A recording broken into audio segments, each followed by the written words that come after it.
bad. Well, I've just started the broadcast now, so Alright. So we are live. we're gone live. Alright. Right, so I don't have to put the link on the page so people can watch it, but I struggled getting people invited and it took me a while to get there. Only 20 minutes, but... Yeah, That's alright. yeah, I've tried doing a live broadcast before, and it was, I wasn't really sure how to do it. No, some people make it look too easy. Yeah, they do it week in, week out, and it's the case of if you don't do it for a long while, it's a case of finding out how to readjust yourself to all the settings and God knows what else. Right. Yeah, you're gonna have to get onto the professor about that. Oh, right. Where have you sent them the link? Have you sent them the link via Google, or have you sent them the link Facebook? I haven't put it on nowhere yet. I'm trying to find out how to get the link. Is it this one at the bottom? Is it or? Oh, I found it here. YouTube page event.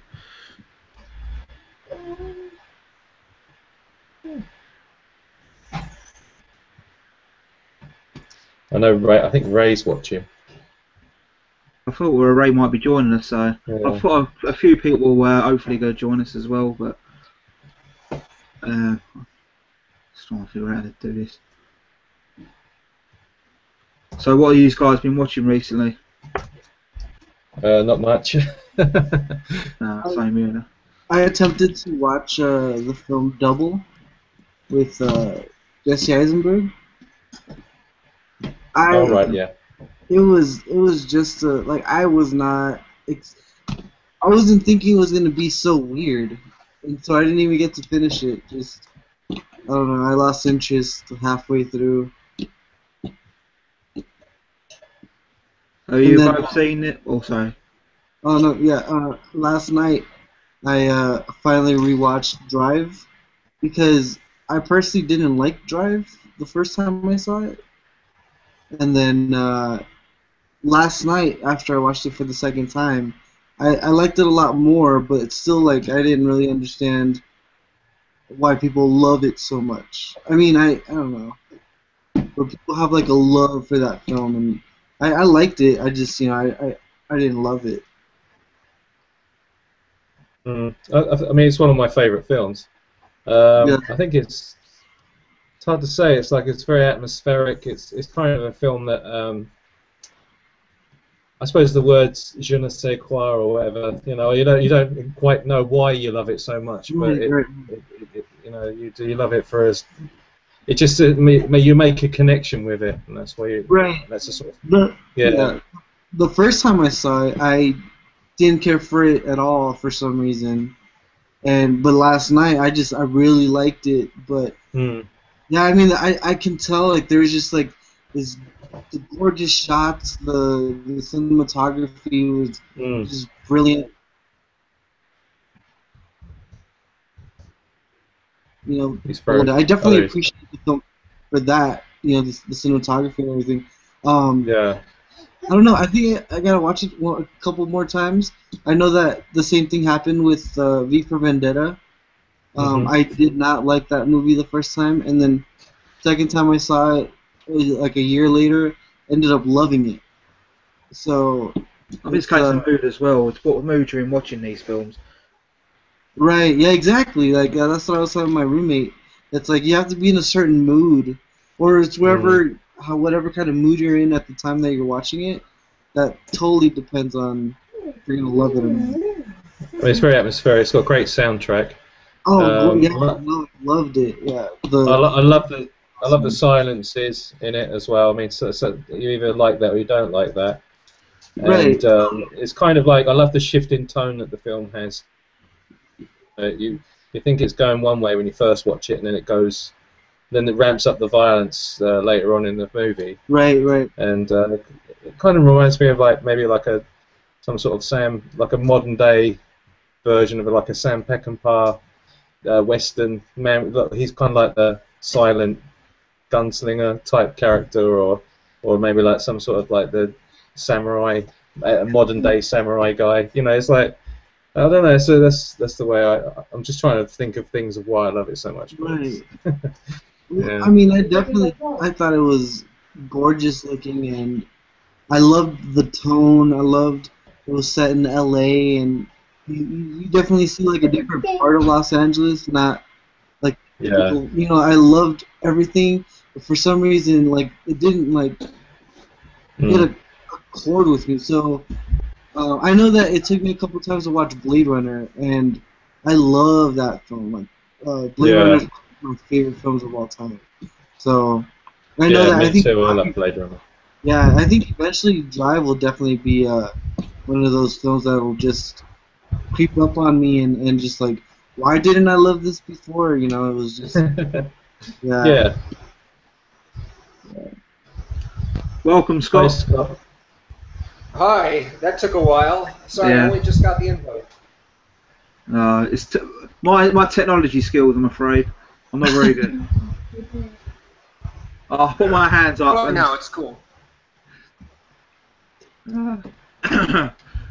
Yeah, how you doing, Scott? How's it all over there?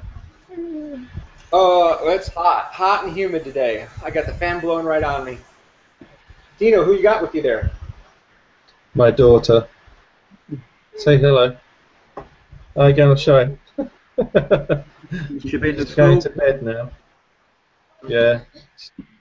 Back to school. She started school yesterday, didn't you? It's my boy's first day on Monday. First day Oh, of is it? yeah. Right. So Wow, I busy can't believe how times. fast time goes. Definitely. That's It crazy. seems like 5 minutes ago your boy was born. I Yeah, know. That's crazy. Yeah. it's mad. Remember doing that video holding him in my arms now, flipping. Yeah. I wouldn't better pick him up half the time. How No. old is he? Is he just turned 4? Is it? Three, just or three about 3 months ago now. So Oh, right, so he's sort of starting play school and then he's yeah, going to go. He's not yeah, actually starting. nursery, Right, okay, primary, so- yeah, right, yeah. Oh man. reception next year. Yeah. Yeah. Yeah, should be good. Yeah, that's crazy, man. Like, I mean, I remember when I first started making videos. That was back in 2009. It's already been 5 years, It's mad, isn't it? Yeah. and Like 2008, I started making YouTube yeah, videos. Mm. and that's crazy. And like now you have a kid. So much has changed. In so little Yeah, time. my daughter was a little baby when I first started. So Yeah, Wow. now I still she's have 7. no kid, but I mean, I opened my account in 2006, then started making DVD updates in '07, and then really, Yeah. been here ever since. Yeah. Oh wow, yeah, So, that's really starting a while ago. I know. yeah, I think my first video was the Numa Numa. Oh, yeah. I deleted that Oh, one. Oh, talking movie-wise, I'm going to go and see a film. I think it's what's it called, the Visitor or the Guest, Dan? The guest? The Guest, yeah. I think we're going to go and see that this week. It's going to have some good reviews. So Tanya tells me it's some guy from Downton Abbey. So Mhm. yeah, it looks quite good. That kind of looks a bit like a Drive type film, but obviously with a bit more, not as subliminal, maybe, a bit more obvious. I don't think I've heard of that. I guess. Yeah, some guy in the trailer. He turns up to this house and he's like, "Oh, I was a friend of your son's. We fought in the war in Afghanistan, and I think it's Afghanistan." And then he sort of like attaches himself to the family, and well, there's trouble happens between some other people in the family, and he's kind of getting himself involved, and he seems to be quite, whether he's a good guy or he's sinister. The trailer's quite good. It doesn't give too much away. So Wow, that sounds interesting. Has everyone seen Guardians of the Galaxy now? yeah, I Yeah, have. I have. We'll Yeah, see. it's What do you think of it? I loved it. I thought it was absolutely fantastic. Yeah, For me, it was like this generation Star Wars. Yeah, I thought the same. Yeah. the same thing. Yeah. It's a lot of fun. It's Yeah. just a lot of fun. I don't think Scott liked it as No, much. I must have been in a bad mood or something. Yeah, I don't know. I must have been in a bad mood. I was thinking about actually going to see it a second time, But yeah, it just didn't excite me. The whole, especially like the climax, just felt kind of tedious, and I don't know, I just didn't get into it. I had way more Yeah. fun at Expendables 3, which was really strange. Really? Mm.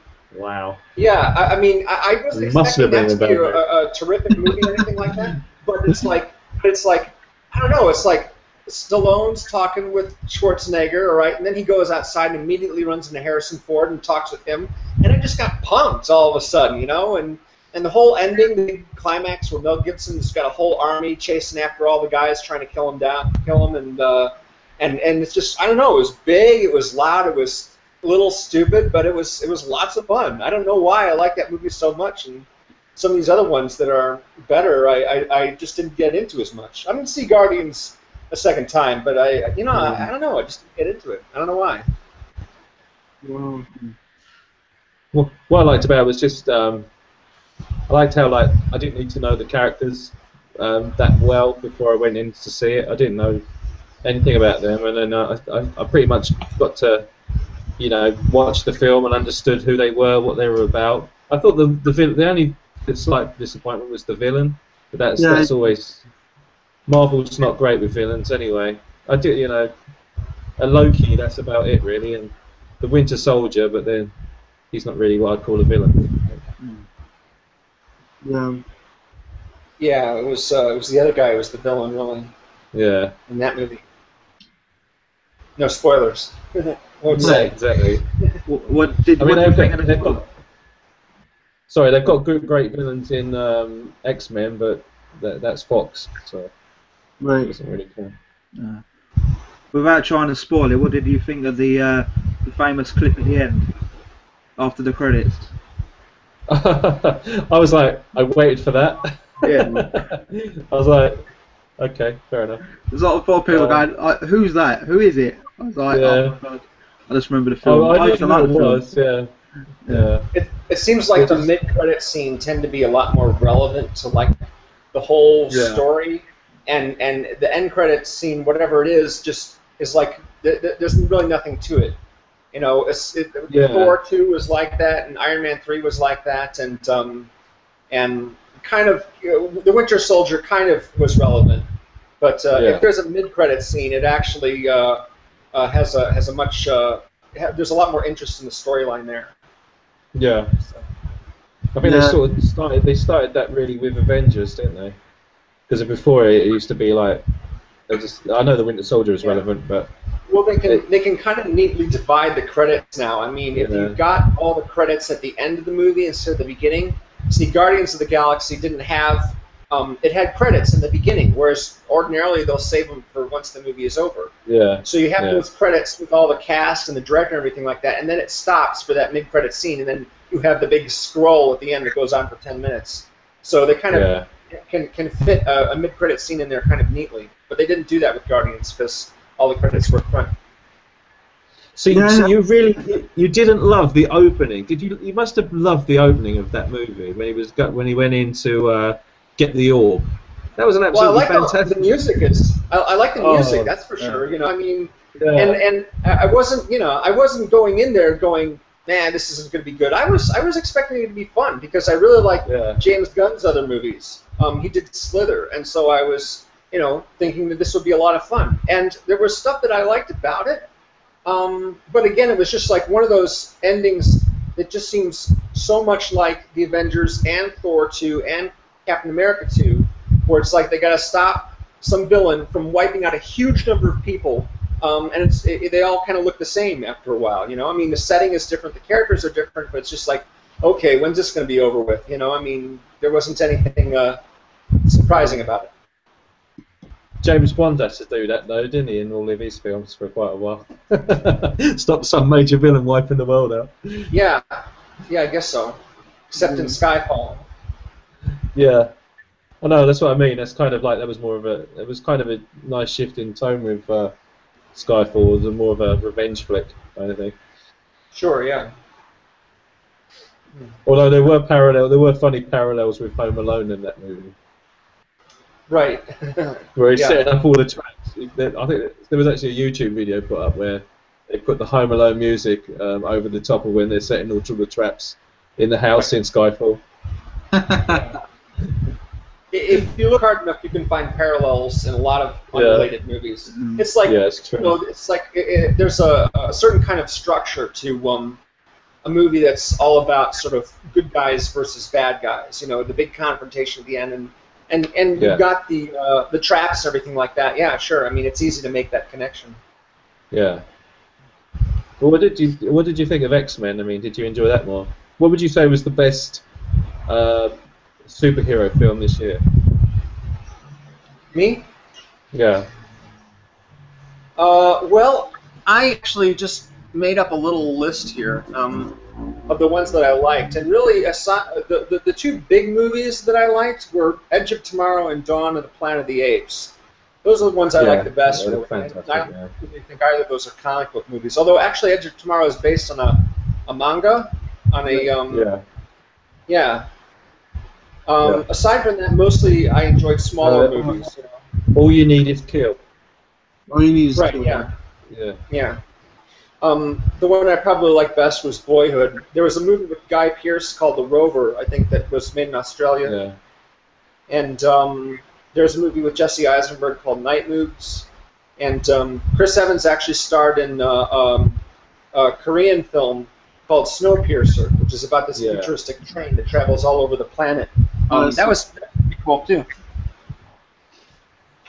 I saw the trailer for that, looked really good, yeah. Yeah, someone ruined the ending for me for that. That's staying on. That's too bad. It's a shame. Does anyone have to put the Q&A up? Because I'm trying it, it's just this feature is disabled. Yeah, you need to do that before you actually start the broadcast, unfortunately. Oh, dear. Yeah, you have to open that before you start. Sorry. Oh. Whoops. This feature is disabled. But if you go to if you open another tab and go in the YouTube page, the people can post messages there. Oh, you can see the messages there. Yeah, good idea. Yeah, no. Recently, I saw Boyhood, and I thought that was really, really good. Yeah, I want to see that. I haven't seen that yet. That was a nice coming of age story. Yeah, the concept, 12 years, is amazing that they even got that from production. It's incredible. Yeah, you just see this kid every single year just grow up, and it's something. It's almost like a documentary, but I'd love to just see the making of that. You know what I mean? Like a documentary on the film. I think that'd be interesting too. Yeah. Yeah, they only shot for like 4 days each year. Can I just say something?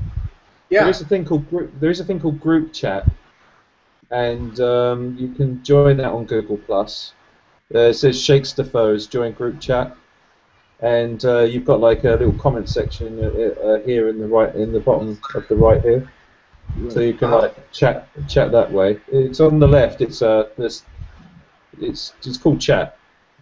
And you can then chat to people on the right hand side, the group chat. You want to keep an eye on that, Dino?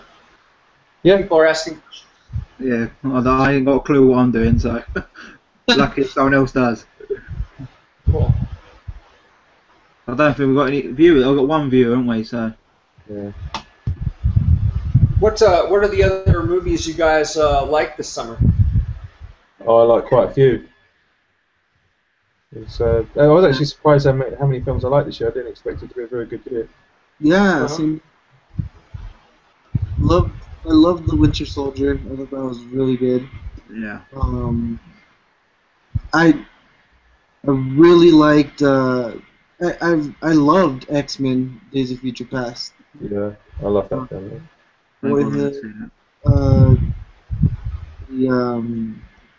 We just talked about it. All You Need Is Kill. Edge of Tomorrow. Have you guys heard about the whole name change on the Blu-ray? Yeah. It's not called Edge of Tomorrow anymore. It's Live, Die, Repeat. Yeah.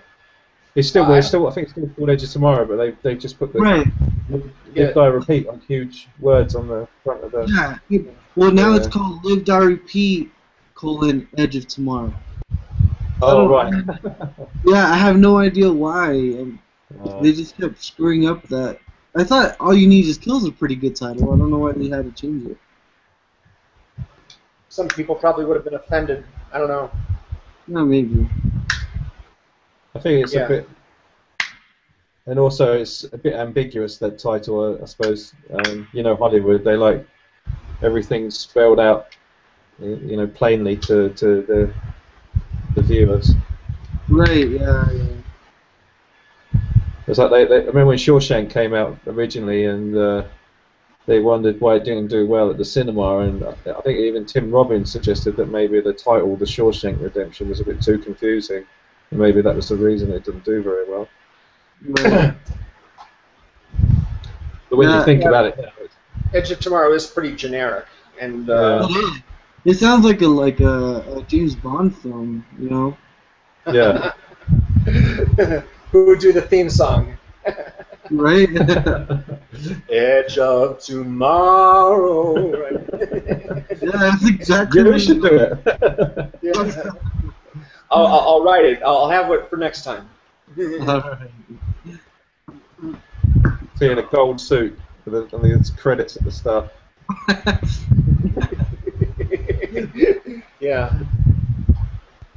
What did you guys think of Noah?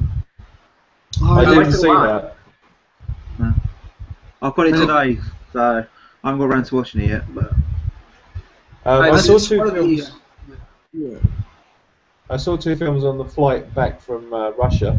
I saw Chef, which I quite enjoyed. Well, it was, yeah, it was a good film. It kind of feels, it's very like a very easygoing movie. It's kind of feels like a pilot to a sort of a nice comedy TV show that would come out maybe. But it's still a good film. I enjoyed it, and I also saw Transcendence. Has anyone seen that? Yeah, I did. You did. Yeah, I saw it. I thought it was a Johnny very Depp dull. film. Yeah, sort of. Yeah, he's in it. Oh, all right. What'd you think of it, Tino? I actually don't think it was as bad as. I mean, they were making it out like it was the worst film of, ever. But it was okay. It was. I thought it got sillier and sillier as the film went along, but it was watchable, but nothing special. I think Wally Pfister was the director. Right. Yeah. He's the cinematographer. I think, obviously he's the cinematographer of Inception and films like that, and I think he thought, oh, I've got the next Inception on my hands here, and this is a really deep, meaningful movie, and I think he thought it was cleverer than what it really was. That's just my opinion of it. Right. Yeah, I think you're correct. Yeah, there didn't seem to be a lot of strong feelings from the actors. It's not what I got from it. I didn't sense a lot of passion there. It seemed pretty dull to me, and I was glad when it was over with. Yeah. Yeah. I didn't. Well, I had high expectations for that film, but I just heard it wasn't that great, so I didn't see it in theaters, and I do want to check it out, but I don't know anymore. Yeah. What about Godzilla? Did you guys like that? Godzilla. I was disappointed. Really? Mm-hmm. Which one? Godzilla. Oh, right, yeah. I thought it had some great moments, but I just didn't connect with. The only character I connected with was gone in the first. What was it?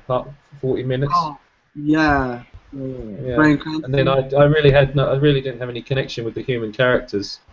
Right. I mean, the other guy, the other main guy, I was like, didn't really connect with him. Do you remember when he's with the little Japanese boy on the train? Yeah. And the whole thing just like gets attacked, and he's got to like protect the kid, and then he gets the kid back to his parents because they ride the train back the same way or something like that. I thought if they had cut out that kid, if they had just cut him from the movie, it wouldn't have made any difference at all to the storyline. You could just pluck him right off. Yeah, that's true. I don't know. He didn't. Yeah, the character. There was no character development. No. I guess that was an attempt to develop his character a little more, but it really didn't. And you really don't get to see a lot of Godzilla up until the end. Yeah. No, exactly. You know, and people were saying, "Oh, that's what the Japanese film was like." But is the original? I've never seen the original Godzilla, so I don't know how it ends. Does he fight other monsters in the original?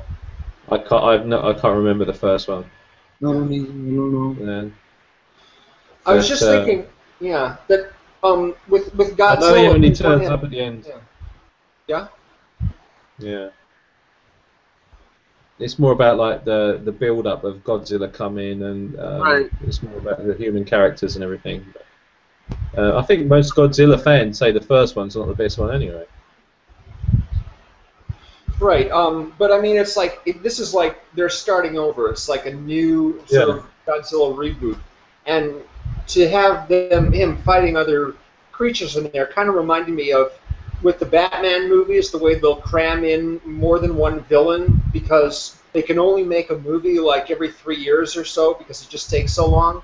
With a comic book, it's like they can introduce a new villain every couple of issues. But with a movie, it takes so long, they want to like, oh, Batman, we have Batman fighting this one villain, but just that one villain isn't going to satisfy fans, so we need to have at least 2 other villains in there. And that's sort of how Godzilla felt. They had the people discovering who Godzilla was, but then they threw in 2 other creatures for him to fight rather than just have the humans try and bring him down or whatever. I don't know, it just seemed a little much.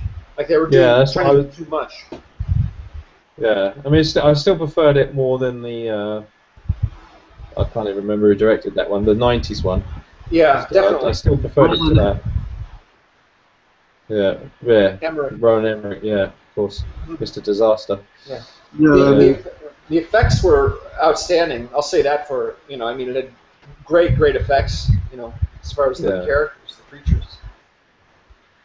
Yeah. I just couldn't connect with the human side of the story. Yeah, it's like I made a comparison when with Jaws, and like you watch Jaws and you don't really see the shark until the end, and I mean it's more in the background doing what it does, but it's more about the human characters in Jaws, and that's what makes Jaws such an amazing film. Right. The shark is secondary. Yeah, it's about the drama of the human character. This one, it seems like they were going for that in the very beginning, and then they got rid of the best part of the film. So, and then you have to wait all the way until the end of the film just to see Godzilla. So, I feel like if they would have kept Bryan Cranston in, I think it would have been much better. Yeah, because I liked his character. Me too. Like, Exactly, it's better to have someone to emotionally connect with because Godzilla really isn't a character. It's not like you get to know what Godzilla's thinking. It's not like he talks to people and he just stomps around and he fights other creatures. So, yeah, it would work better to have a consistent character presence throughout the whole thing. Right. And that one thing that we can talk about the spoilers now on Godzilla. Has everyone seen it? I ain't seen it, but I'm not bothered to be honest. Okay. The one thing that really bothered me was like when Godzilla came in and he fought the other monster, and they were like destroying the city and everything. And also when he came, he had caused that tsunami, and when he was coming into and it killed loads of people, I assume. When he got like. It looked like Godzilla had died, and then like he got up, and everyone was like, "Yeah, woo!" like that, I was like, "Why they cheer? Why they cheering?" He's like, "Yeah, he killed the other monsters, but he pretty much trampled a few people himself." Exactly. Just him going into the water and coming out of the water killed people. Like with all like the suit, like making huge waves. So Yeah. But, yeah, but that they were like alone. cheering him and stuff. Yeah, they're all okay with it, and I don't know. I thought that was pretty funny.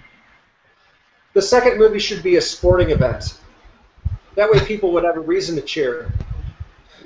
Like, I'm Right. on Team Godzilla, you know, so we make little Godzilla hats and everything like that. And they'll like build a whole, you know, arena with fake buildings for him to knock over and stuff like that. That's what they ought to do for the sequel. Yeah. Or have that little device on, like in the cartoon, they had a little device on the belt, and you used to press the button, and Godzilla would come out the water and fight the monsters. Live on pay-per-view. Yeah, but what about Spider-Man, Amazing Spider-Man 2? Oh, I didn't even see that one. I read so many terrible things about it. Yeah. I liked it in places. I thought it was not as bad as people go on about, but it wasn't the best comic book movie of this year. But I still enjoyed it. Thought it in parts of it, yeah, I enjoyed it. I enjoyed parts of it. The one character I just really, it's no spoiler, but I really couldn't stand was Rhino. Yeah, Like, Yeah. he was only in it for 5 minutes. Why even have him in it at all? You know, I know they're trying to for the future third film. one. I don't know. I just really That last scene makes me laugh at the kid. It's like who would take their kid to that and wouldn't stop it? Like a kid running out. It's ridiculous. right, exactly. Like Rhino had like, oh, I'm just gonna let you talk to this little kid Yeah. for when I can clearly just kill you right now and accomplish whatever I'm trying to accomplish. I'm just gonna be a nice guy and let you keep talking, and I don't know. Yeah. A lot of it, I did. I mean, I liked it. It was okay. I think it was the weakest comic book movie of the year, but Oh, I yeah. agree. I think it didn't help it that Guardians of the Galaxy, The Winter Soldier, and other ones come out this year as well. I think yeah, that's what done it in really. right.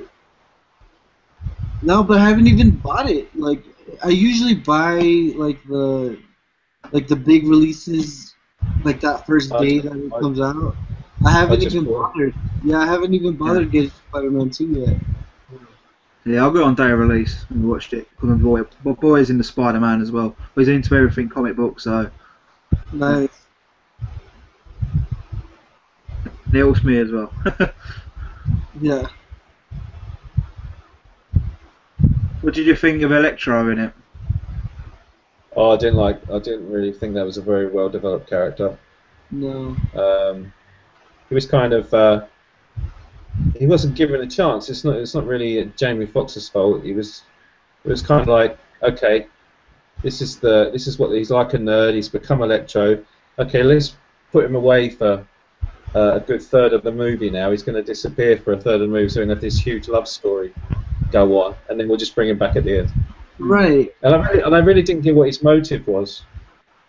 Like, Right. It was more like the Riddler. You know. Yeah. He really didn't have a motive.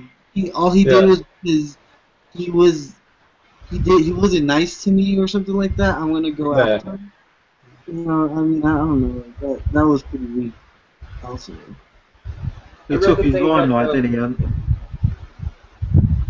Sorry, what was that, Al? On Times Square, he sort of took the limelight off him because he was on the screens, and then it all went focused on Spider-Man, didn't it? So they were all like cheering for Spider-Man. It took the limelight off of the Electro character, and I think that's what made him go on to being in like hatred for Spider-Man, taking his limelight maybe.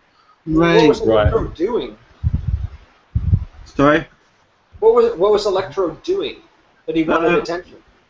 He was because it was in actual Times Square. It's when he's first come in, like he's gone into the city and he's been into everyone. Everyone's like wondering who he is, and he's basically, I don't know what he's looking for. I can't remember really, but he's literally at the Times Square and all like the screens are turned to Electro because everybody's like, what's this guy touching electric for? And then he's on the screen, and then Spider-Man comes in and stops him from attacking people, I think. But he's mad at Spider-Man for stopping him from attacking people? Well, that makes sense. Yeah, so... Why was he attacking people to begin with? Exactly, like a motive. Because movie plot? Yeah, because they wanted to move it on a bit. What did they say he was made out of? Did they say he was made out of energy, electrical energy?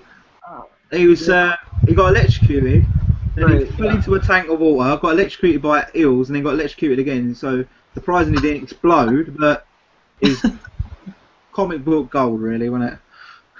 Yeah. The one problem I did have was Green Goblin. Like out of nowhere, he just knew how to fly. That Yeah. little The suit thing. fit him perfectly. It opened when the emergency button come on. It's like things like that were a bit silly in the movie, but I suppose it's a case of Yeah. moving it on. But It was a really silly movie. I think if they would have spent more time developing, um, Harry Osborn and I don't know, it could have been that movie could have been really good. I think they had a great cast in there. I think everyone. Yeah, we did have a great cast.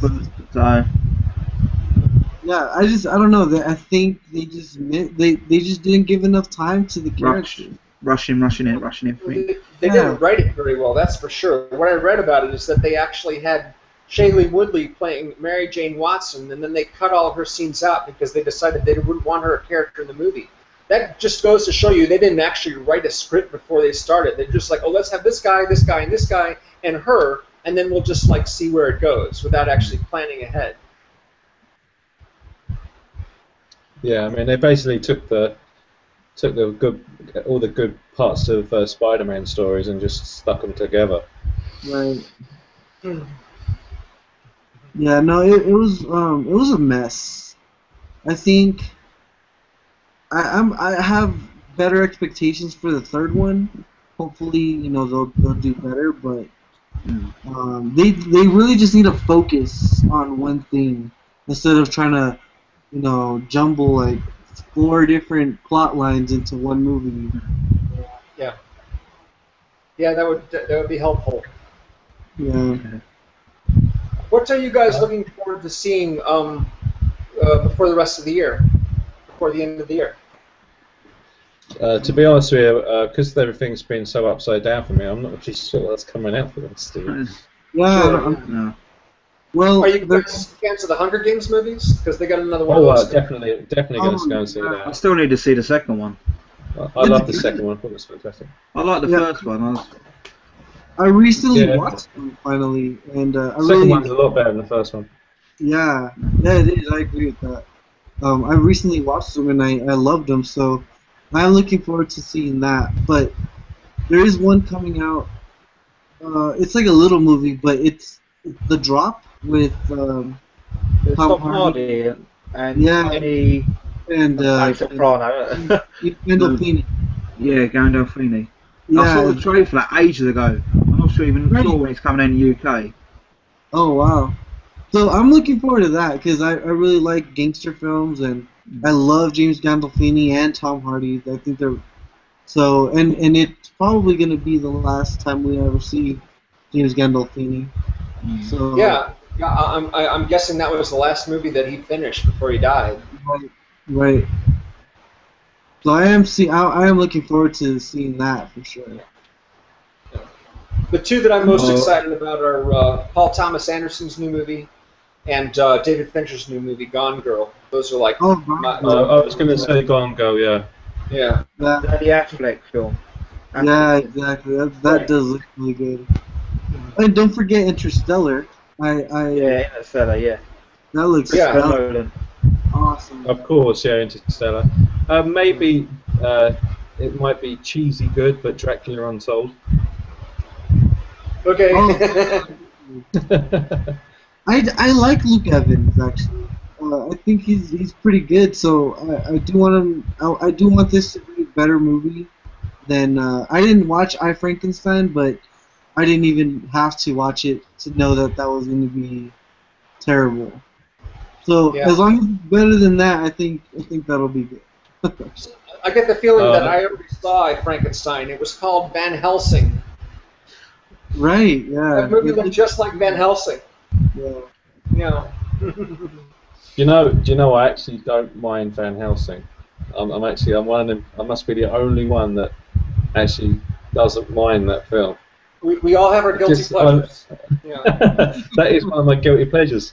it's strange. I watch it and I think, why do I not dislike this film? Everyone dislikes this film. Why is it I can? And when it's on, I sometimes catch myself watching it, even though I've seen it like, and I'm like watching. I'm thinking, why am I watching this? Why?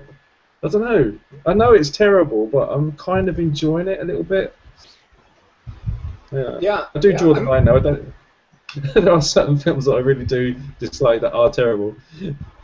Yeah, but I have mine as well. You know, movies that I know are bad, but still there's just something fun about them. You know, it's usually the actors are having a good time. They look like they're having fun.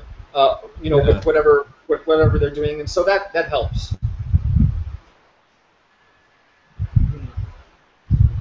Oh, The Hobbit, of course. Oh yeah. I still ain't seen the first two. Need to get around to watching it. So it took me like nearly 10 years to watch the Lord of the Rings trilogy. So That's funny that we even. My roommate actually sent me a list of movies he wants to see the remainder of the year. Completely forgot this is coming out. Tusk is coming out this year. oh, Kevin Smith. Right, and that looks interesting. The Equalizer, and I want to see that because I love Antoine Fuqua, the director, and I love Denzel. He's one of my favorite actors. So seeing them get back together from Training Day, I think that'll be good. Birdman with Michael Keaton. I'm definitely down for Birdman. I definitely want to see that movie. Yeah, I want to see that. Fury, that looks awesome too. Let me see. Oh, the animated one, Big Hero 6. No, I've seen the trailer. That looks quite funny. Yeah. We've got to wait till next year for that one. Oh, it's next year? Strange. For us it is. For the UK it's next year. Oh, it is. Wow, I didn't know. Does Annabelle come out? Oh, it comes out Halloween, doesn't it? Annabelle. Oh, yeah. Never seen The Conjuring. Oh, it's good. Oh, I like The Conjuring. Yeah, I do love James Wan, so I do want to see it. Whenever I think about I like that movie up until a point where a ghost actually racks a shotgun. I'm just like, no. That did not happen. Yeah. When I think of The Conjuring, I always think of the cinema experience I had with my nephew.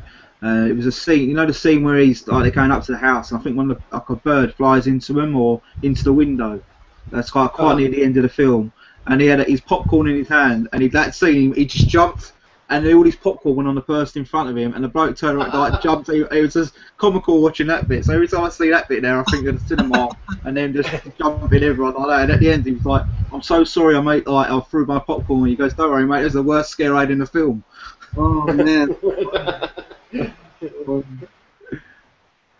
Well, I did enjoy it. It was a bit. Well, the second time watching it, like with most of these films with twists and turns, you know, I mean, you know what's going to happen, so the jump saying that's scarier, but I still enjoyed it.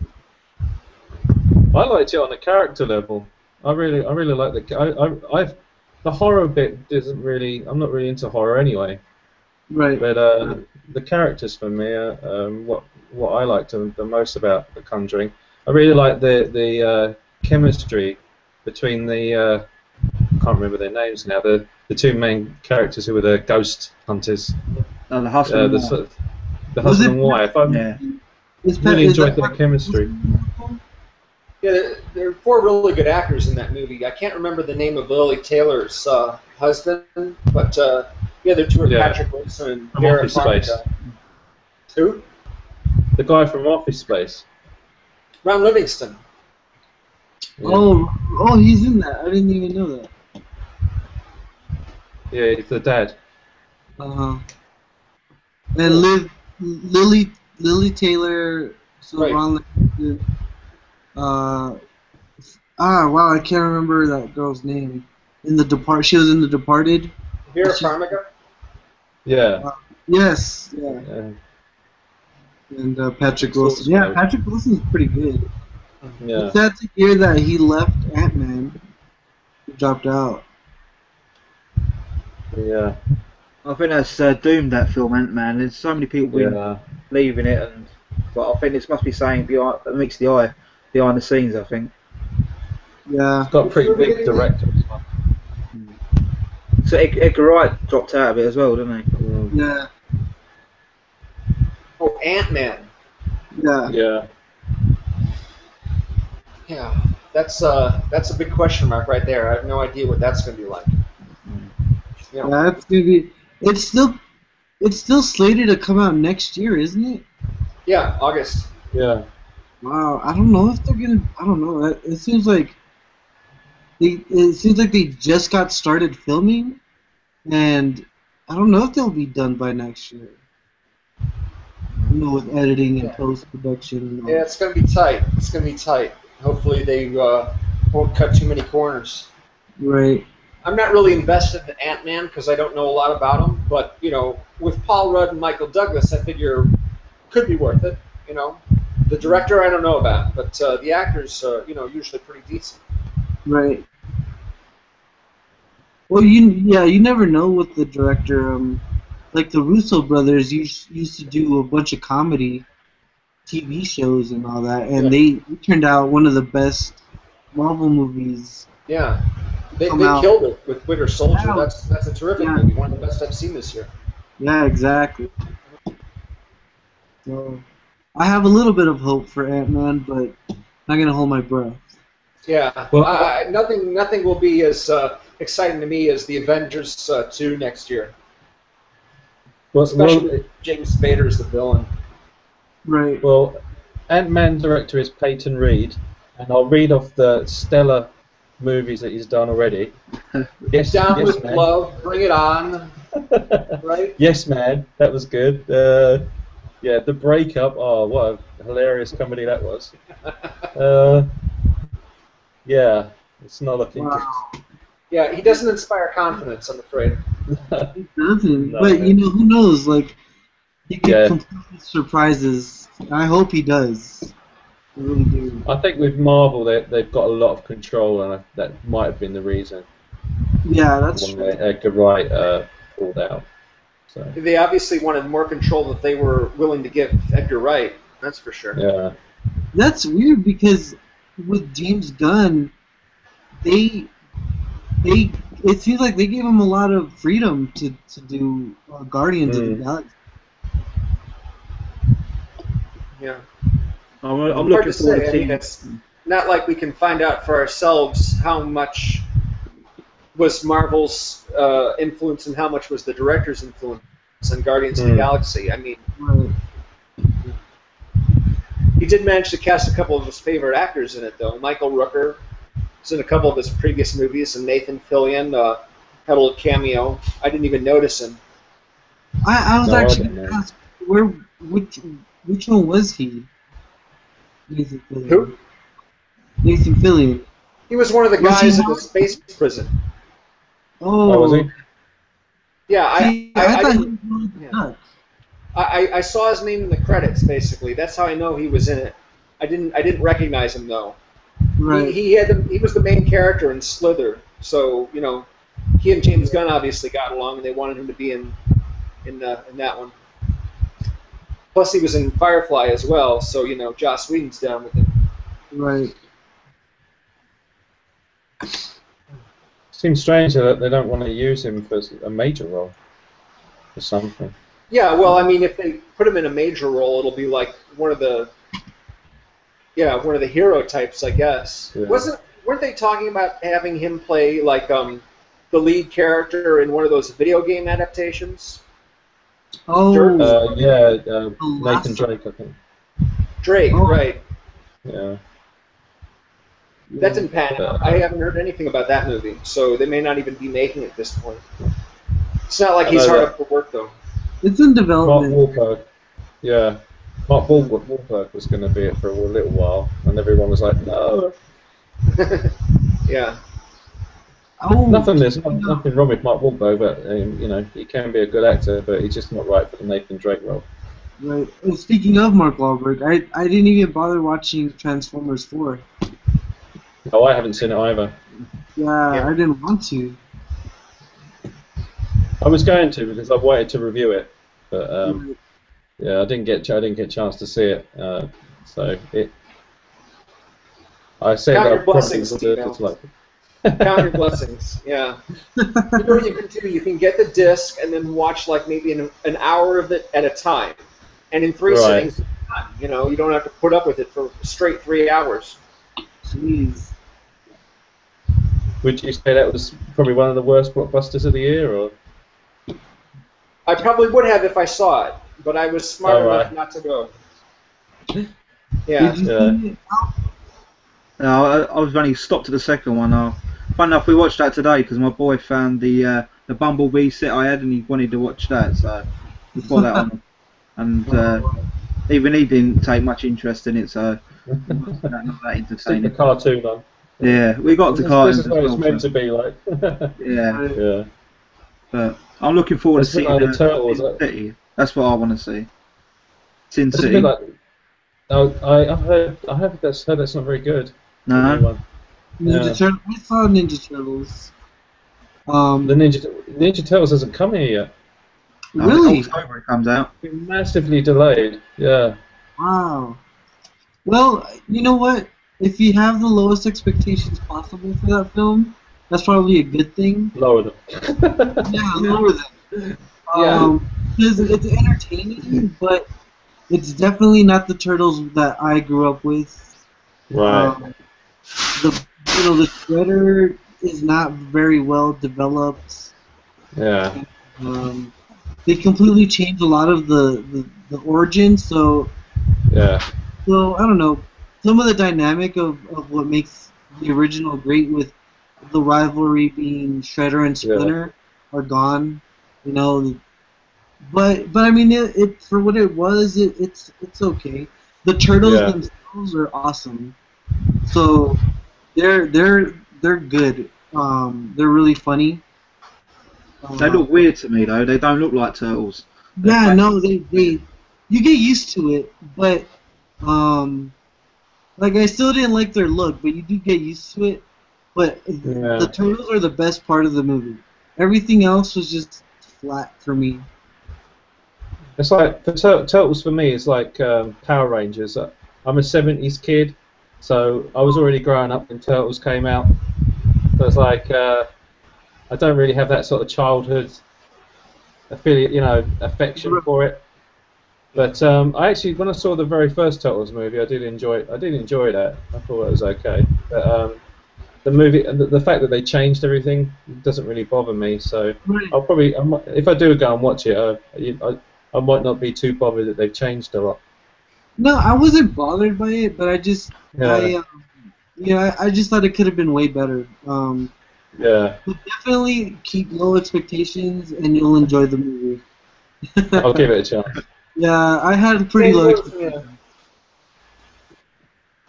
Yeah. Same goes for Expendables 3. I'll say the second one of that either. Ronda Rousey good at it? Yeah. I didn't see the third one yet, but I don't know. I kind of don't want to see it either. I don't know. Yeah. If you like straight action movies and don't mind something that's a little silly, you'll probably like it. You know, I know it depends really, but yeah, it's just for me it was a good time. You know, low demand, good time. Right. It did really badly though, didn't it, at the box office? Well, I mean, yeah, maybe it wasn't marketed as well as it could have, or people didn't want to see it. But for me, actually, the third one has the best story of the three. You know, the first two I thought had good action in it at times, but really couldn't care less about the story. Whereas the new one has a really solid story. Mel Gibson's a really good villain, and it's got a lot of good. Antonio Banderas is new in it. He's really good, and there's some good stuff in it. Yeah, I mean, obviously, you don't go in expecting, Die Hard or something like one of the great action movies, but yeah, it's got its merits. I'll happily speak on behalf of that one because that was one that I really enjoyed. Whereas, I had maybe my expectations. Yeah. But what I don't get about these films is why they keep lowering the age rating. It's because if you're at the third one, there's no way you're going to suddenly say, you know what, oh, Billy can't go and see the first two, but he'll go and see the third one because it's a 12A or PG-13. Maybe he couldn't go and see the first two, but he could certainly watch them on cable I know, or watch them on his computer or something like that. But I think it just it alienates the people who are already fans of the first two to the fact that it is now PG-13, and that's probably why it didn't do very well. Well, I mean, there's been the PG-13 movies have actually been getting more violent to the point where there's more shootings and stuff like that in PG-13 movies than there are in R-rated movies. I mean, yeah, there isn't as much blood, but it's still pretty darn violent, you know. And there's tons of action in this movie, you know. And if there's maybe a little less blood and no curse words, it really doesn't make that big of a difference. Right. Do they have one curse word? I think you're allowed one, aren't you? You're allowed one F-bomb in the PG-13. You're allowed one F-bomb, aren't you? Or two? Two. I'd say two. The Social Network had two. A couple of them had two, but yeah, you don't want to get. But seriously, it doesn't even make that big of a difference, you know. Yeah, no, I had the exact same conversation with my roommate last night or yesterday, and he was just talking about how PG-13 movies nowadays, back maybe 20 years ago, would have been rated R, and now they're just super violent, and it's because, well, when I went to film school, but I did a whole research paper on like the rating system and like this, like sex in movies, and how that evolved here in the United States compared to European film, because there were no restrictions in Europe to censor, nudity and all that. But a lot came with the rating system back in like the 1930s. When they put that in place, the directors and filmmakers had to be a little bit more clever. So the film noir genre was a big thing, and it kind of came out of that whole thing. But like my argument was, what if like that had never happened, or there was these restrictions? Sexuality in films today would have been more accepted, and violence would probably be. You could probably throw that into the mix too, because in America, every film is super violent. But I know that in Europe, European films, they're more sexual, and they don't really like the violence. It's more it's almost like it's opposite. You know what I mean? There's less sexuality here in film. If not, it gets like a rated R. Then and violence is looked down upon, I guess, more in European film. But I don't know. That's true. Yeah. Yeah, I know some TV shows as well. Those movies still make big money. I mean, American-made action movies and such still tend to do very well in Europe, don't they? Yeah. Yeah. See, so I don't know. I mean, although the UK was the UK was quite heavily censorshiped for quite a while. It's only really in the 90s that we sort of become less censored, and a lot of films were coming back out on DVD that were heavily censored on VHS. We had the whole video nasty thing when VHS first came out. All these like "I spit on your grave" and everything like that. That suddenly there was this big the media, the press, like saying all these horrible films are coming out and children are able to watch them at home. So we had this big like huge that film's banned, Driller Killer's banned, I Spit in Your Grave is banned, and so the censorship did get quite heavy in the 80s. So we kind of went through the same sort of thing. It was more in like the continent of Europe where they were a bit more free and easy. So were you guys getting censored films back in the 80s and 90s on VHS? Yeah, a lot of films. Yeah, I mean, you could get them in certain places, but they were actually officially banned by for sale, for rental and stuff like that. Really? Yeah. That's how it is with NC-17 here. I mean, it's a perfectly legal rating, but there are a lot of theaters and shops that won't carry them, and TV and newspapers won't advertise them. So even though NC-17 is supposed to be a legit rating, it's still a marketing nightmare. You know, you can't make any money from it. Right. Have you guys seen that documentary? This film is not just to get rated. Right. Yeah, I just rewatched that a couple of days ago, actually. Yeah. Yeah. Sorry, what documentary is that? It's called "This Film Is Not Yet Rated." It's all about how rating control in the States works. Yeah. Yeah. We still get some things cut over here now. I mean, like a couple of years ago, we had the Avengers, the famous scene that was cut out of there of when Loki was supposed to stab the agent, and it was removed over here on the Blu-ray release.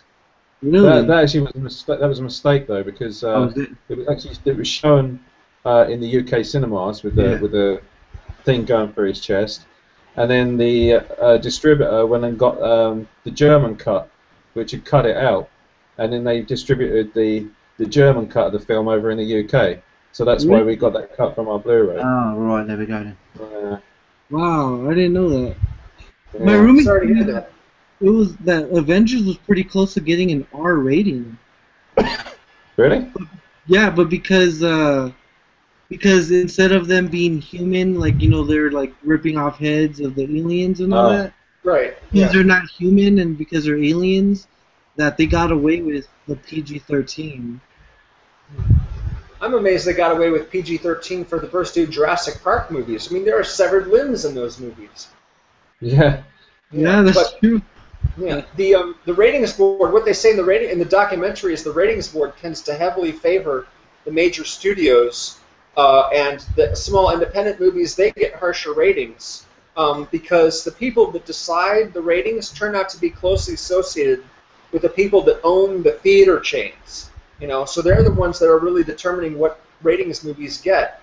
So it's not really an independent organization. It's all just kind of a big screw job. You say you're surprised about Jurassic Park though, but Spielberg always seems to get away with it because if you look at like the Indiana Jones films, they were PG in the UK, and Jaws was a U, which was crazy when that first came out. It was universal. Any age could have got on sin Jaws. I know. And you've got 7 legs and a head coming out with the eye coming out of it. I don't know how he got away with those ratings. That's true. That's true. Spielberg has always gotten away with milder ratings. Just because he tells the ratings board, I make family movies. That's why Indiana Jones can get a mild rating. You know, when Saving Private Ryan came out, I thought they really should have given this movie an NC-17 because Saving Private Ryan, more than any other movie, would have legitimized that rating. Okay, everyone would have gone to see a reverent World War II picture in which Tom Hanks is the hero and Spielberg is the director, even if it did get an NC-17 rating for violence. But it got away with an R, so, you know, NC-17 is still no-go for most people. I don't think that's like the kiss of death if you get the NC-17. There's no coming back from that. Yeah, I mean, you can cut it. You can cut out shots or a few seconds here and there to get an R rating. But yeah, you really, if you're NC-17, you're only going to get played in a handful of theaters in the country. Just the art house, the specialty theaters, none of the big multiplexes. Yeah. So, the last NC-17 movie that got a big release was Showgirls. And it's the highest grossing movie as well of an NC-17. There isn't a lot of competition, unfortunately. Not a lot of competition. Wow, yeah.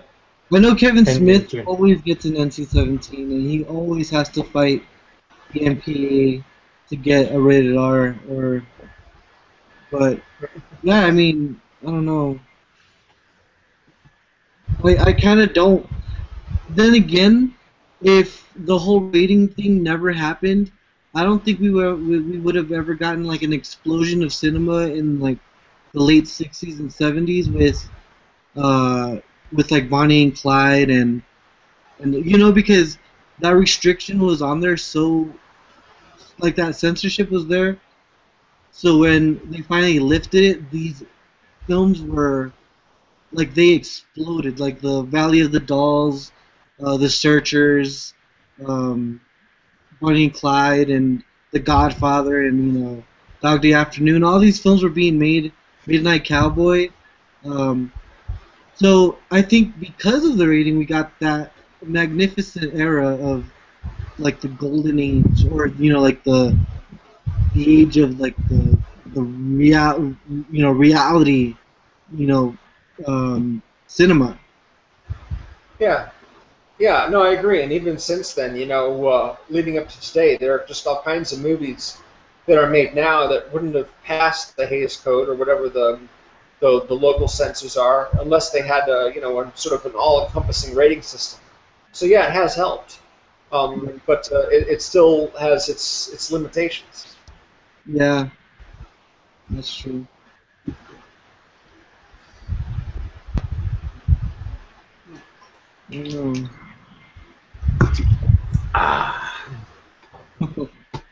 Hey guys, want to play a game? Yeah, go on. How about movie dialogue game? Come up with a line and see if you can guess what movie it's from. It's something I always like playing with friends of mine. Okay. Oh no, under pressure. No pressure, man. It's supposed to be fun. It's just a quote from the movie? Yeah, sure. Come up with a quote, something that's distinctive, but not like something really obvious, like "I'll be back" or anything like that. Like for example, that's hard. He says that in all his films. Well, how about I'll start. I'll pick a line from a movie that's quoted a lot, but this particular line is not quoted as much. Go on then. I'm just trying to think of a good one. You, flock of seagulls, know why we're here? Oh, is that the wedding singer? Nope. No, it's not. It's Spinal Tap. Nope. Oh, that's Pulp Fiction. Yes, very good. Yeah. I was like, I know that film. I just. Flock of Seagulls, the guy laying on the sofa. Yeah, right. Exactly. Yeah. Yeah. Let's see. You got a line? The one I always like. I'll say it. All right. It's probably a quote that never gets said ever, but it's one of my favorite lines in this film because it's so out of nowhere. It's funny. You want to get nuts? Come on, let's get nuts. Michael Keaton, Batman. Yeah, but it's like one of my favorite lines just because like it almost doesn't seem like he would have said that, but it's right. So out of place, but it's so funny. I love that. I love it. Yeah. One of my favorites that just is like really kind of strange, so strange it's funny. Who cares what you believe? In 30 seconds you'll be dead, and I'll blow this place up and be home in time for cornflakes. Oh man. Oh, I love that line as well, and I can't think of the film.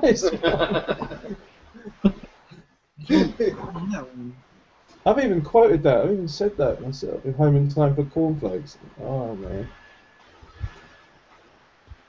This is the thing. See, whenever you put me on pressure, like, it's like someone said to me, "Oh, you know that person in that movie," and I was like, "Oh, I couldn't think of him." And they go, I couldn't think of the name, and they go, "I thought you were a movie buff."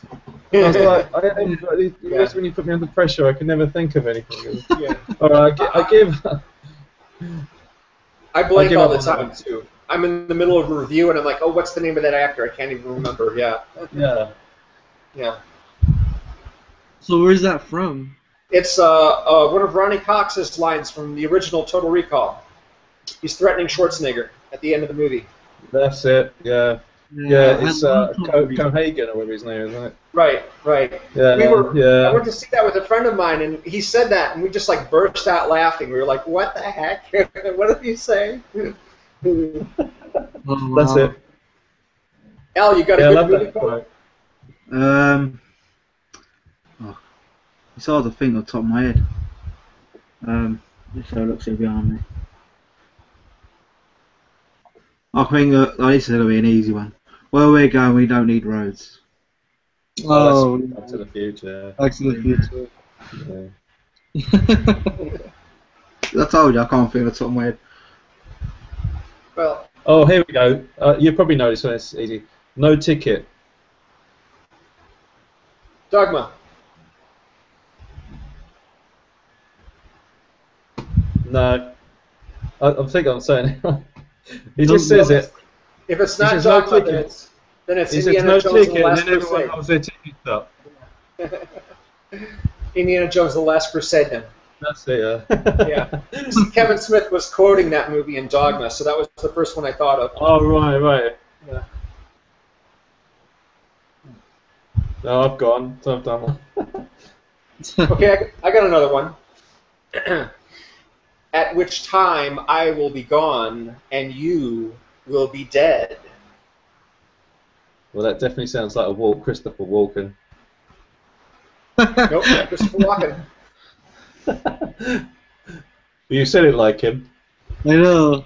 I'm sorry. My mistake. I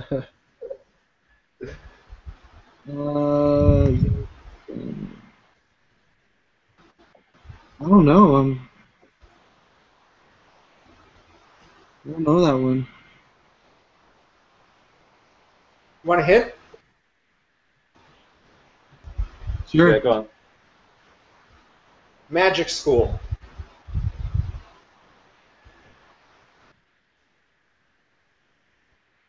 Harry Potter? Which one? Oh, I don't know. This might be considered blasphemy to a lot of people, but I've actually never seen any of them. Hey, you read Really? the books? No. I read the first one because I was forced to, and I didn't like it. And then Right.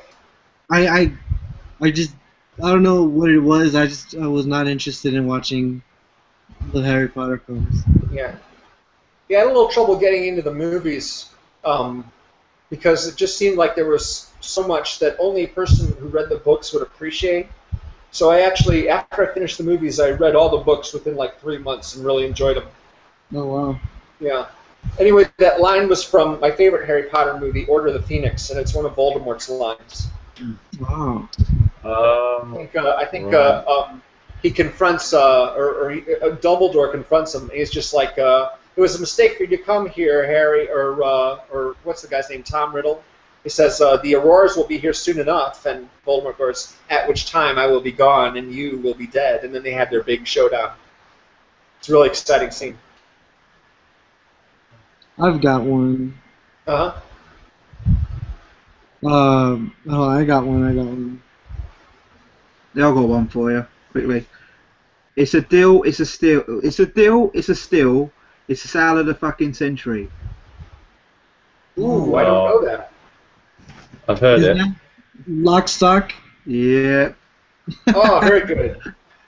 I've only seen that movie one time. I think I prefer that one more than Snatch. Snatch. I don't know. I love that film. There's so many great quotable lines in that. Barry the Baptist makes me laugh. Yeah. Let me find the quotes.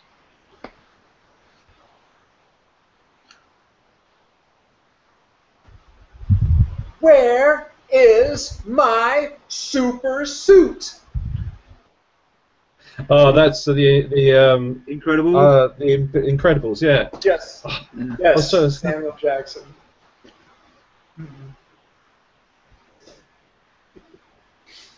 I don't care if he's Muhammad Ahmad Bruce Lee. That's Snatch. That's Snatch. Yeah. Oh, I love that bit. Bricktop makes me laugh.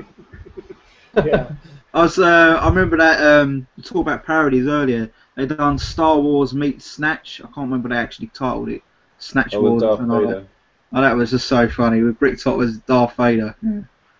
Is that a YouTube video? Yeah, it's on YouTube somewhere. Oh, good. I'll have to look for that one. I think do Snatch versus Star Wars. I'm sure it'll come up. Oh, okay. He was in that film. What was it called? Oh, Cockneys versus Zombies. And that's quite funny. He's acting in it, and it's quite funny. Some of the things happens. Quite cheesy zombie film, low budget. Uh-huh. there's a scene because he's like an old age pensioner. He's sitting in a chair in the garden asleep, and there's all these zombies around him, and they're like, "Oh, he's out in the garden," and he's like, they shout out to him, trying to wake him up, and he's sort of deaf as well, and he's like, "What?" He's like, "There's zombies," and he tries to get up and run away. And he got the Zimmer frame, and he's sort of going like this, and he got the zombies going behind him. It is so. If you can look for the clip on YouTube, that's just one of the funniest bits in the movie. Cool. Oh, I've got one. You might know this. Nothing is worse than having an itch you can never scratch. Darth Vader. No, I'm just kidding. I don't know that one. Yeah, I don't know it either. It's from Blade Runner. Is it? Yeah. Oh man. So it's in the alleyway. He's punching Deckard, and Leon says that line. Well then, okay, this is the one I was gonna say. It's too bad she won't live. But then again, who does? Yep. And I was like, oh, you already said one though, so. Yeah.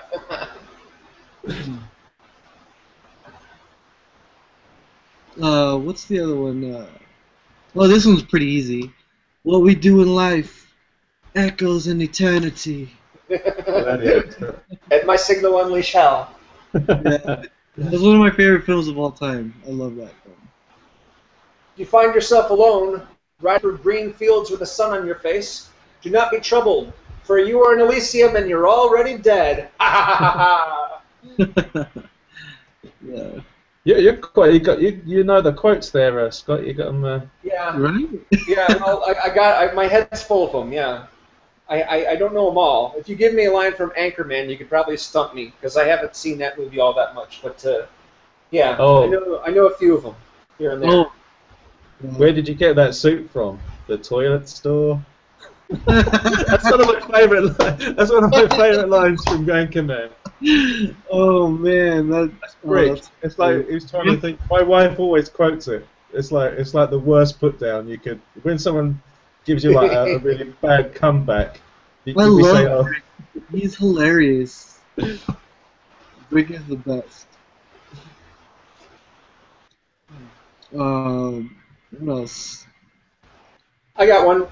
I'm 6'5", 220, and there's two of me. Oh, Social Network. Very good. Yeah. What else?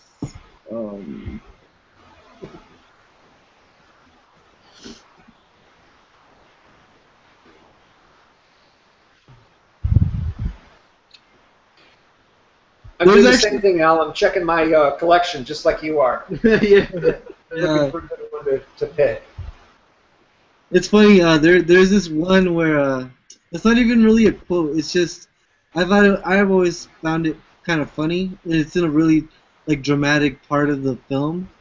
Mm-hmm. But it's like, Papa, and that's it. Just Papa, and then there's a cut. Wow, that's tough. It could be anything. I don't know that one. No, me neither.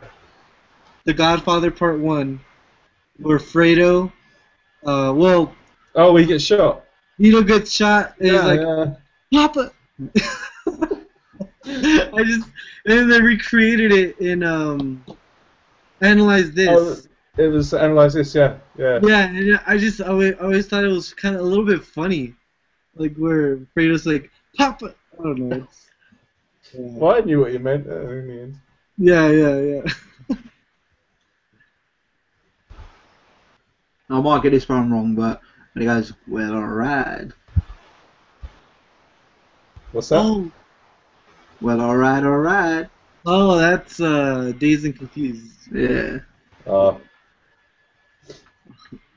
Alright. Oh, No.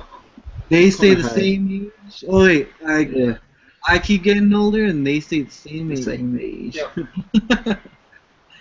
You know, he made that movie exactly 20 years before Dallas Buyers Club. Yeah. Yeah, that's crazy. Yeah.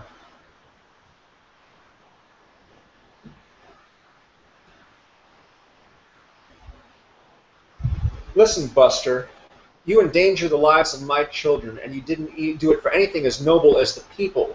The only time you even see the people is when you look down to see what it is you're stepping on. Hmm.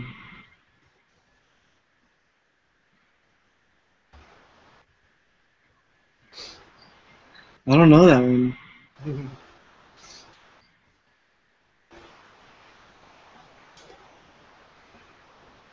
I don't know that one. No?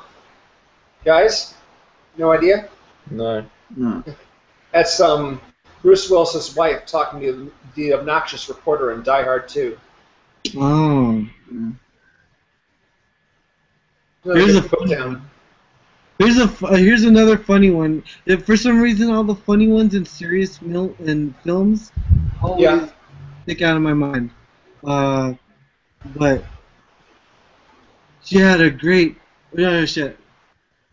She had a great big ass. Oh, that's Pacino, isn't it? And you got your head all the way up it. And you got your head all the way up it. Right. He's so over the top in some of those scenes. They're hilarious. Oh, he was terrible in that movie. Just did not fit in at all. Part of the film is terrible. I love that film though. It's one of my favorite films. Yeah, the movie's decent. And all the acting in it is decent except for him. I mean, he's just so out of place. It's just like, when these guys walk out of the next score they pull, they're gonna get the surprise of a lifetime. And I'm just like, could you be any more dramatic? Seriously. That's sort of how Pacino's become later in life. I miss that subdued. He sort of went back to that a little bit with Carlito's Way. Yeah, he did. He went back, but he's pretty much most of his later stuff is the hoo-ha, hoo-ha, hoo-ha, hoo-ha. He can bring it in though and be good. He was really good in Donnie Brasco. He was good in The Insider. You know. Yeah. He can tone it down. He just doesn't all the time. Yeah, and I don't see the point why he's got to like overact like that sometimes. Where, like in Heat, he does the give me all you got, give me all you got. Right. And it's a quiet scene, and out of nowhere, just that he explodes. It's so funny. Like he's become a parody of himself sometimes, I suppose. Yeah, exactly. A little bit, yeah. Though he has one of my favorite speeches in Injustice for All, and he really, puts the pedal to the metal in that scene, but it's totally appropriate, because at that point, the guy he's playing is just completely outraged at what's happened. Oh, yeah, I know what you're talking about. He says, the prosecutor ain't gonna get him because I'm gonna get him. My client is a scumbag and he should go to jail. This was on the other day. I normally watch it when it's on. If you want the ultimate, you've got to be willing to pay the ultimate price. It's not tragic to die doing what you love. Patrick Swayze, Point Break. That's it. Oh, man. Mr. Fortune Cookie. Mm-hmm. He's been dead a few years now, hasn't he, Patrick Swayze? Yeah. It's gone quick. Right. That was pretty quick. Yeah. That film is like cheesy, but I just enjoy every time I watch it. Another Patrick Swayze, another favorite quote of mine from Patrick Swayze's movie, from a Patrick Swayze movie. The hell's a nun gonna do with $2 million? She can't even buy underwear.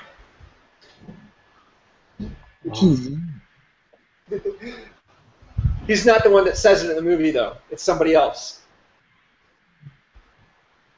Is it Ghost? Yes, Whoopi Yeah, is it Goldberg. Whoopi Goldberg? Yeah. I was just trying to remember the check with the note. Right. He has to sign the check over to the charity. Yeah. Yeah, I wish I could remember quotes like that all the time. Not always a good thing. Yeah. My head is full of them. You've got the famous ones, like you're going to need a bigger boat and E.T. phone home. And Yeah. I'm gonna make him an offer he can't refuse. Yeah, that's probably the most famous. On top of the world, man. Yeah. You know, somebody on a message board was always talking about how that line from the end of The Empire Strikes Back is misquoted all the time. And the guy actually misquotes the line anyway. It's like, Which no, one? I am your father. No, it's like, no, Luke, I am your father. Not simply, Luke, I am your father. But he messed it up anyway. Really? Because James L. Jones. Yeah. Yeah. Of course. They probably liked it, and that's why they probably stuck with it. It's like with Harrison Ford. He said, she says, "I love you," and he says, "I know," and I think he have lived that. Yeah. So, yeah. Yeah, I mean, you get there's a lot of quotes. I think there's quite a few quotes, aren't there? That people think they're said in the film, and they're not. Like "Play it again, Sam," and right, that's not the line. Yeah. The line is, "Play it, Sam. Play it again."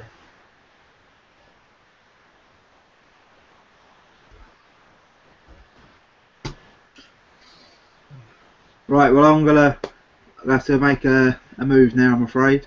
So Okay. I get a little into sleep, or he's still up making noise downstairs. So How is he? So I've got to get him to sleep now and try and get maybe some sleep myself in a little while. But thanks for everyone doing part of this and that. So I don't know if I can keep this running if you guys want to chat or what. I'm going to make a move myself. So. Right, okay. So I don't. All right. Do I just stop the broadcast or I don't know what to do? Yeah. Really. Well, yeah. I think it ends with you, Al. Oh, right. Yeah. Well, next time what we do is we'll get someone else to host it next time. So if I have to shoot off, we can go for longer. Yeah. But okay. Thanks again and good chatting with you all, and we'll have to do this again soon. Yeah, great talking to you guys. All right, okay. Thanks Bye. again. Bye bye. Later. Bye.